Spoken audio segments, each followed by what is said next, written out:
मी कुठेही काल घसरलेलो नाही, काही नाही आणि त्यांनी माझा निषेध केला आहे.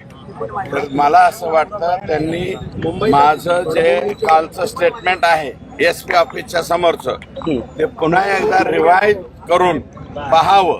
त्याच्यात ऑब्जेक्शनेबल कुठलीही बाब मी बोललेलो नाही. माझं मत असं आहे की मी माफी काही मागणार नाही आणि हा विषय कृपया इलेक्ट्रॉनिक मीडियाला हात जोडून पाया पडून विनंती, संतोष देशमुखच्या खुनाचा जो प्रकार झालेला आहे अतिशय निर्घृणपणे अमानवी आणि अतिशय चुकीच्या पद्धतीने खून केलेला आहे. या खून प्रकरणावरून तुम्ही कोणीकडे बी हिरोईनकडे ढकलू नका. तुम्हाला माझी विनंती आहे. माणूस आमचं गेलंय, ज्याचं जळतंय त्याला कळतंय.